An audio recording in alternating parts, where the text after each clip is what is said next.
They're telling me to relax and get the ball. But if you don't understand what I'm saying, the person who always got a long pass, the ball bounced off his foot and fell off. People who are scared of strong balls. Today, I prepared a very detailed video about ball control for these people.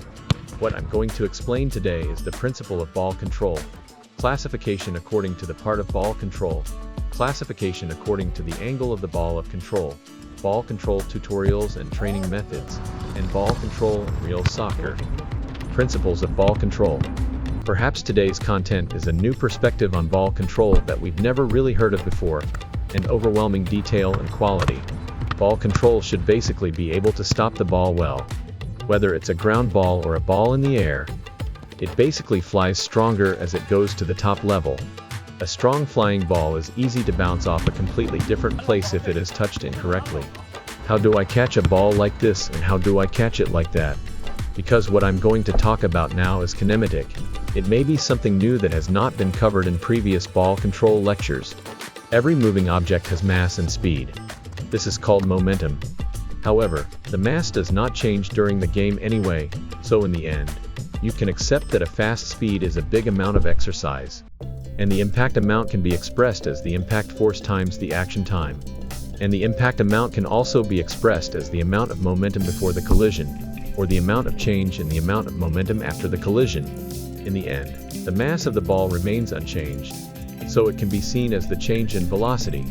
In the end, ball control can be seen as a technique that stops the ball by lengthening the time the ball comes into contact with because the impact force has a fixed speed.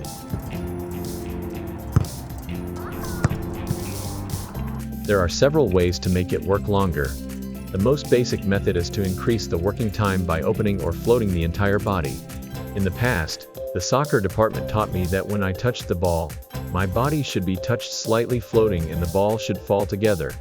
First of all, this strategy is in a state where the body is floating, so it receives less ground reaction, increasing the ball's working time, and in conclusion, it can kill the ball's speed well. The same goes for the way you open your body. It kills the speed of the ball by opening the body, but it is the same when the body is slightly open. This eventually becomes a touch at the right timing and the body and the ball fall to the ground together. As I always say, no one in the game thinks of know-how. The key is to get used to it and make it come out naturally.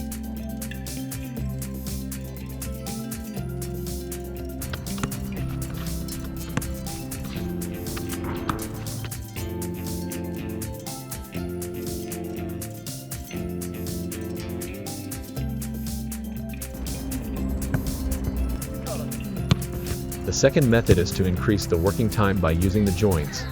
The way you use your joints is to lean your back or pull your feet back. There are many lectures and opinions in this area, but in the way of increasing the working time, the speed of the ball dies properly as the joints are pushed back by relaxing the strength of the body rather than artificially using the joints to reduce the speed of the ball. But the ambiguity and difficulty of relaxing is the least understandable part of those who are new to all sports.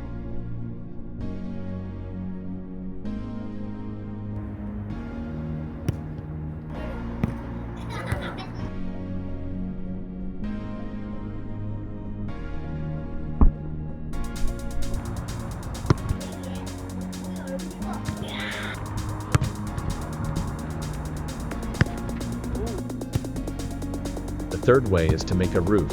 There are also two ways to make a roof.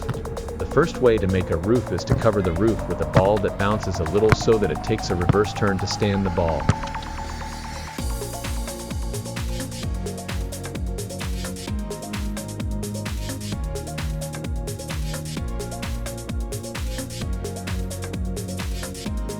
And the second method is how I learned a new way while studying ball control content.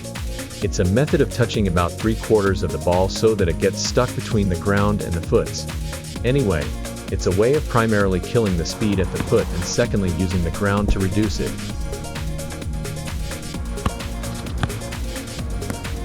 In practice, the first, second, and third methods are all used in combination depending on the situation of the game, and no one ball control while thinking about this complex principle and method during the game. It is most important to understand the principles, but to learn them with your body through constant repetitive practice. Classification of ball control according to body parts. Ball control can be classified into 5 categories: inside, outside, instep, tiptoe, thigh, chest, and head. First, inside is the most basic ball control. In fact, there is no problem in enjoying soccer if you are good at inside ball control throughout this video. Inside ball control is the most useful ball control for stopping the most basic ground ball passes. Inside ball control, especially ground ball pass ball control, is ball control that applies to all 3 principles mentioned earlier. The second part of inside ball control is stopping balls flying into the air. A ball that flies into the air is actually easy if you just jump at the right timing. My own tip here is that even if it may look a little off-putting, I recommend running on your feet before ball control. The good thing about running small feet is that you can hit the drop point of the ball well while running small feet. Second, if you play with small feet, you can get the timing of the ball right. The third part of inside ball control is a ball that flies while bound. It is recommended to stop the ball by creating a roof on the assumption that the ball is bound properly. When you make a roof, as explained earlier, the ball will reverse and stick close to the body. However, if you trust the bound and press it too hard, it will bounce out of the body no matter how long it takes to reverse, so it is better to handle it gently.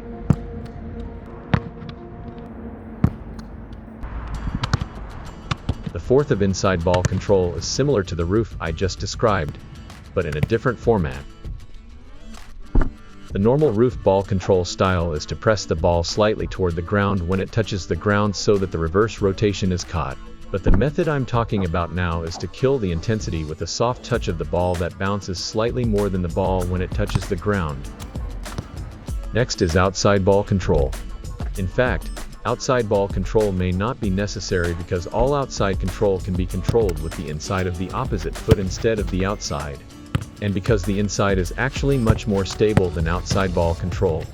Inside ball control is a priority, but in some situations, outside ball control is necessary. First of all, it's a relatively awkward case of medicine. In this case, it is recommended to keep holding it with the weak foot inside. But if it still doesn't work, you have to hold it outside. The second is when it is much more advantageous to go outside and then shoot or kick. In this case, it is recommended to create a roof with the outside because one movement is less than when you stand the ball with the inside and hit it with the outside. Next is the instep control. Instep control is used more often when the angle of the ball is close to 90 degrees. In step control, like other controls, there are ways to raise your body up, to pull your joints back, and to push them back on their own because the joints are out of strength. But I think each method is used in a complementary and complex manner depending on the game situation.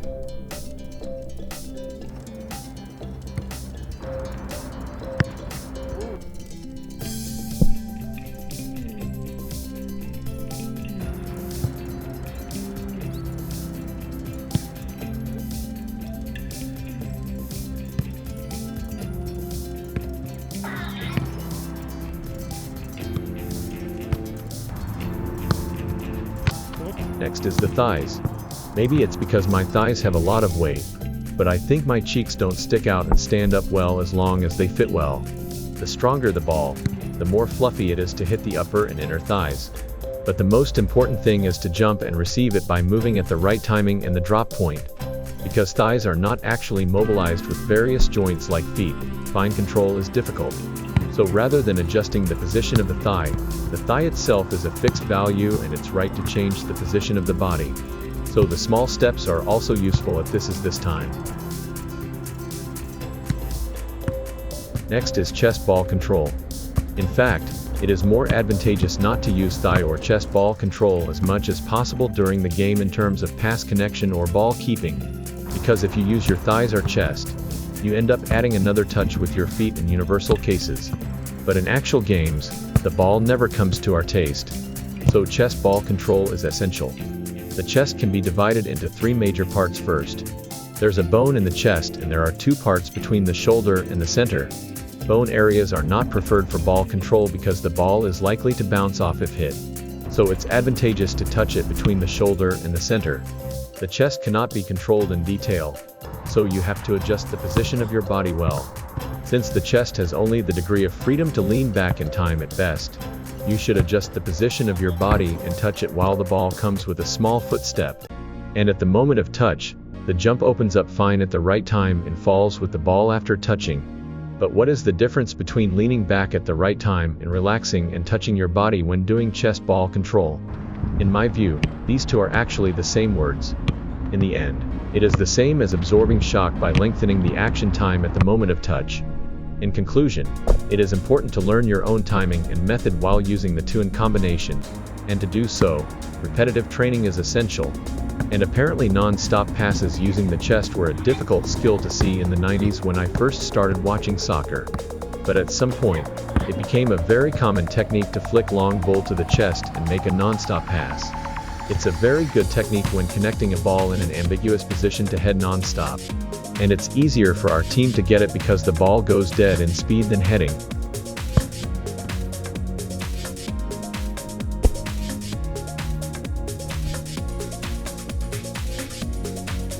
Moving ball control. The ball control is basically a technique that stops the ball that passes and flies and connects it to the next action. However, in actual soccer, there are situations where it becomes difficult to stop the ball due to slow passing balls or rough pressure from the opponent.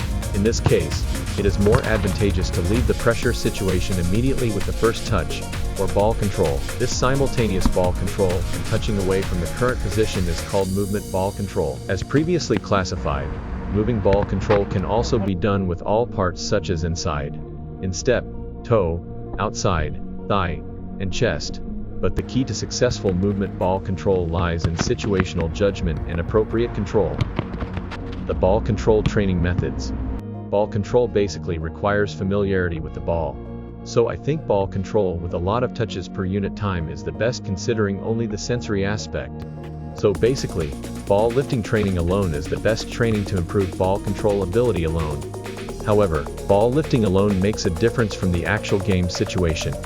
The second method is to use wall hitting or rebounder alone. This method is meaningful in that you can receive the ball by yourself similar to the actual game without someone kicking the ball during training that you can do alone. If you initially trap a hand-thrown ball and get used to it, you can continue to practice control without dropping the ball. Here's how to train when you have a training partner. When the ball is not familiar, the important purpose is to increase the number of touches on the ball per unit time. So throwing it by hand, controlling it, and giving it back by hand is very helpful to increase the number of touches per unit time. If two beginners who are not yet familiar with ball control exchange with each other's feet, training is less efficient because it will take too much time to give the ball. And lastly, it's a training where you exchange balls like a real training. At first, it is recommended to give and receive short passes strongly, then gradually increase the distance and practice ball control with various body parts. In fact, you can feel the difference between the day you warm up and enter the game by exchanging balls like this right before the game, and the day you just enter the game. Maybe it's because I'm not good enough yet. Today, we covered the principles of ball control, the types of ball control by situation, parts, and training methods in detail, but in the end, the most important thing is the sense. The things that I explain, analyze, and break up explain are actually close to what will be described later. In other words, when I analyzed a good scene, it was like this, and knowing it well does not mean that ball control is done on its own. Make sure you practice a lot repeatedly so that you can forget everything I've just said and get used to it so that you can focus only on the situation of the game in the actual game. Thank you for watching the long video. Have a happy day.